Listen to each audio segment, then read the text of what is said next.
Okay, welcome outside. We're in sunny Florida. We're not in the usual setting. I'm here with Tyler. Tyler, thank you for joining us on the channel. Thanks for coming down, Matt. So this is second installment of our TXG Instructor series. So we did one with Larry Chung last week, which I know you saw and everything. Yeah, so we're kind good. of working on building people in the industry that Ian and I sort of trust and believe in how they kind of teach or whatever it is that they do, whether it's fitness or something like that.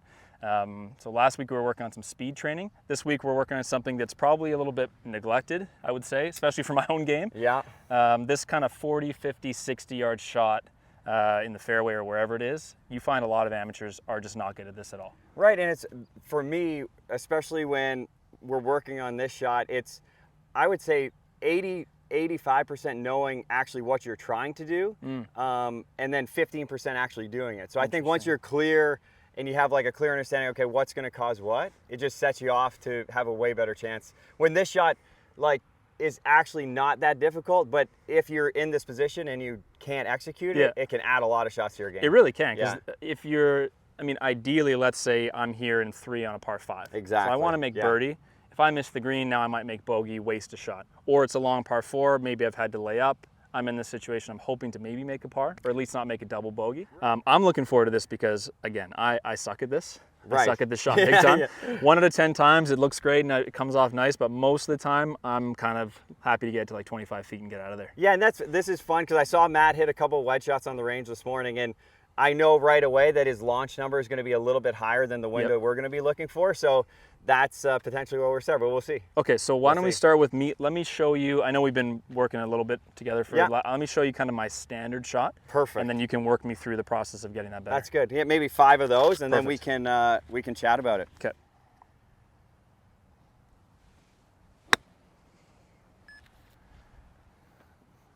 That is the wrong flag. It's a little better. That's short though.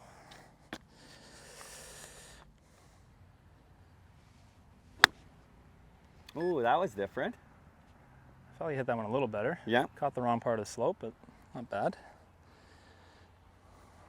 As you keep going, I'm just going to look through a couple of these. Okay.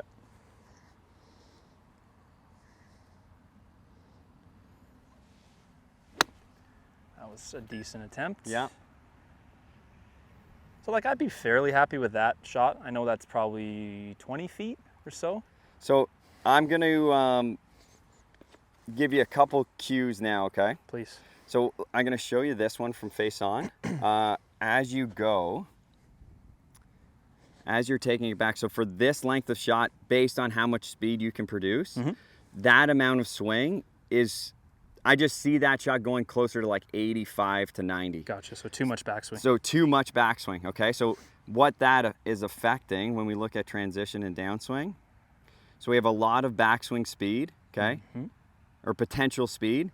So then as you're coming in, your chest and hips are staying very, very close. Oh, okay. And that makes sense why, like if I'm doing it this way, if you're coming in, long swing, and then hesitant with the rotation, then you're not being able to square up the face, or if you do, it's having to do it at the last second. So am I hesitating because I've gone back so far? If I were to rotate through aggressively, I hit it 90 yards? Exactly. Okay. Gotcha. So, and this, like, I would say 8 out of 10 times is a pattern that I see with this shot. One, it's long and slow, because then the other thing that we talked about is sort of your launch. So if I go launch angle, launch and spin. So these are, he's hitting like, you know, Pro Vs are good balls. So his spin rate here is about 2,700. Yeah, that's not good.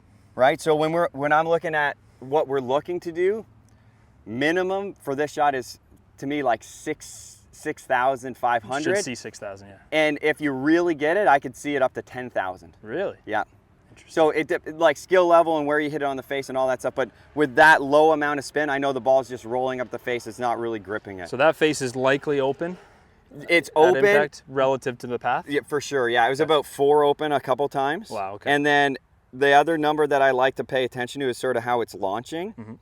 For this circumstance, or most distances, 50, 60, 70, 80, I don't want to see that over 30. Gotcha. So 13 degrees. So we got, that's a lot. Yeah, we got a task. That's some work to do. But we're going to do our best. Okay. Okay, so I'm going to put this here, and then I'm going to cue you, and then I'm just going to pay attention to I want to see this launch change first. Cool. Okay.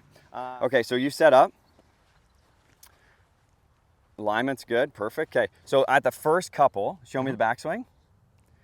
So I'm here, okay? So for this shot, what does that feel length swing for you? We can do it in percentage, like, oh, that's a 20% back, or you could do it in position. This is like, to me, this feels waist high, so maybe like, I don't know, 40% back. Okay, perfect. That's great. Okay, so I'm gonna put a little bit of tension on your sweet spot. Show me how you're gonna use your body to get the sweet spot to back to the ball, or the club head back to the ball. So what are you gonna do?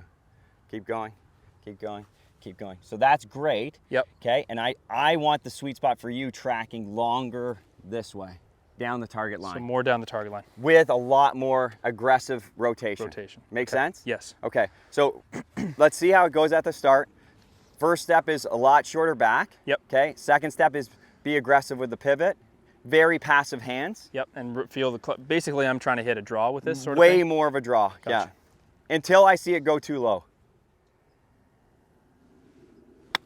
Good, so that was perfect backswing. Yep. So for Matt, I know if he does that, or if you do that, and you add the rotation, that's gonna go the right distance. Okay, so that was the right amount of That was the backswing I'm looking for. Now it's just, okay, with that swing, can you get enough rotation and speed? Gotcha. Close. I still want a little shorter and a little more aggressive. Okay. Ah, there we go. That's a good shot. That's how it's supposed to look. That actually spun. Had a way more spin, right? And it's funny because all of these things, we can do a couple things and change how the ball reacts, how the ball flies, and how much control you have of the ball by just matching this up. A lot of what you're saying makes sense to me because I'm thinking, like, I'm almost hitting sort of like high, soft lob shots with no spin because I'm long and lazy. Right. And versus this being kind of an aggressive motion. And we're doing some stuff on the 3D today, but like if you think about the sequence of that long high shot, so Matt's body was very passive, the club would outrace him, and then we'd deliver a ton of loft. Now the club's shorter, you're using this, and then as you're delivering, the loft is just so much less, right? Gotcha. And the better you do that, the flatter that shot's gonna be, but the spin's gonna go up and the control's gonna go up. Gotcha. So did that have a decent amount of spin relative? 5,000. That's an improvement for sure. Good, a touch long. A little So long, okay. the second part that I see in this for Matt, he's doing a nice job as he's pivoting now, but the finish is stopping here. So I still know he's got too much energy stored. So I want to see the finish, even on this shot, get close to your shoulder high in the finish. Yeah, perfect. I'm abbreviating it too much. Too much, yeah. When you started pivoting, it started adding steepness, right? So as I start turning, it's going to add some steepness. Yep. But for you, I want you turning, but the club and hands moving up through the ball. So that I'm not just jabbing into the ground. Right, and this is like a pattern that I see with most people on this shot. They get, if they're slightly tentative, the club's going to be traveling down for too long, and then it's going to be going into the ground unless they change and throw the loft on it, and then it's, again, the consistency is going to go out the window. So I'd rather sort of the sweet spot follow you and then start working up, up, up, up, up. Yeah, perfect. And then you can see how much you can finish like that. Does that make sense? It does, yeah. Okay, so let's see some bullets. You got it, same stuff. Ah, that was different. 2 grooves low, but that... Well, it's funny. So that shot spun. is, we want to hit it lower on the face to get the ball to grab better. Okay. You're just used to being steeper. Yeah. So you'd hit it higher on the face. When you start getting it on these bottom 3 grooves, that's actually where we want to wear it out for this type of wedge shot. So your better wedge player tends to actually contact the face down here. 100%. If you fight steepness, you're going to get it usually high and high up on the face, but then one, we're not going to be as efficient with the hit, right? Because it's going to come off higher and floatier. When we get it, it's just like when you hit a driver thing, you're going to get that riser spinning shot. Okay. Yeah. So you're using the gear effect of the head. 100%. So great, you just leaned. So notice how the ground, the club interaction, right? Yeah. So all that happened was great, but you didn't go up. Okay. You went down. So this is a bit of an adjustment for some people because it's like, I think the whole I need to hit down on my wedges thing gets overdone. And it's almost like people, and I'm guilty of it, I feel the need to like really pinch the ball down into the turf. What you're saying is relatively, obviously the club is coming down through rotation, but you need to feel it shallower than maybe what you think. It's really, it messes with your mind a little bit, like the tighter the lie is, the more you have to trust that you're going to be working tall. Interesting. Because when I start working tall, then the club's going to bottom out, and then I can just sort of stay in it and move up. If it's working, if I'm moving down like this, like picture the club like traveling on an arc, its low point's going to be really far in the ground. Yep. And if the low point's deep in the ground, you're going to have a tough time managing this. Well, you have to strike it perfect, I guess, to Yes, get a good shot. yeah.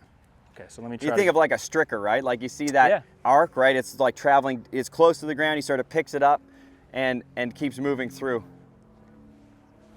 Ah, that's how I want you to look. Sounded a lot different, I thought. I Right. just hit it a bit too, no, actually not. I Just bet it back carried edge. 60, you know? Yeah, back edge, so it was a little hard, but not bad. That felt different, like contact sound, or the turf interaction was very brief. It sounded just kind of like it skipped through when it was done. Yes, so much better. Okay, a couple more. Spins going up, 5,000 there. So the goal is as you get here, your hands are still soft, okay, and you're using this part to create the power, so start turning. You feel how that shaft loaded just a touch. Okay, one more time. So you're here, just that little bit of tension. Gotcha. Got it? Ah, hello. That was a shot. That is fun. Ooh. That is fun. That What was, did that click with you, that sense? yeah, definitely. Yes. Definitely did. And Yeah. that's something that I see with people with longer swings. They're not used to loading the shaft on this type of shot. Well, the irony is, like, on a full swing, I feel like that transition, I feel that. Yes. Like, I sort of feel like a bit of that separation. Yeah. But short game, like, not at all. Right, and that's when the swing starts getting long, your brain is figuring out how far it's going to go. So if it's long, it has no incentive to rotate aggressively. Okay. Gotcha. Because you just want to hit it over the green then. So right? more often than not, people's backswings are too long for their 50, 60-yard shots. More often than not. Yeah, like a lot more often than not. Crazy. Like probably the last 15 people, maybe one was too Really? short. Yeah. Interesting. Yeah. It's good to know. It really is. Yeah. Because I think long and steep is where, like, you see people going Yes. with their short game, and it's clearly it messes them up. Yeah, that was That last one was sensational. really nice. Like, I barely took a divot. I noticed that with a couple of your really good players yesterday. Yeah. Josh was chipping. Yeah. And he was chipping for an hour, and there was nothing. Like, the grass was like barely disturbed. And Right. I'm chipping for 5 minutes, and there's like 10 divots. Right, and that was my first clue. Like at the start, it was obvious that you were having a tough time managing that attack Yeah. angle just because of how much turf interaction you had. Yeah. I'm okay with very small divots on this shot. Yeah. It depends on the turf conditions, obviously. course, if you're yeah. playing, in soft, muddy conditions, you're going to see bigger divots. But ideally, firm conditions, you're just going to be just glancing that turf. Perfect. This was awesome, man. Yeah, those were great. I Those feel, were great. I feel a hell of a lot better about hitting that shot with that technique. Yeah, and It's it's like- like once you do that a little bit, and then we add in some, different distances, you'll really be able to dial it in. Looking forward to it. So we've got more work to do on the short game, Yes. needless to say. So next video, we're going to get closer to the green. We'll do some, let's say, 20 to 15-yard pitch shots. Perfect. And I need to get in the bunker big time. Yes. So Tyler's going to help me in the bunker, so that's coming next. Yeah, I'm looking forward to it. All right, thanks, buddy. Thanks.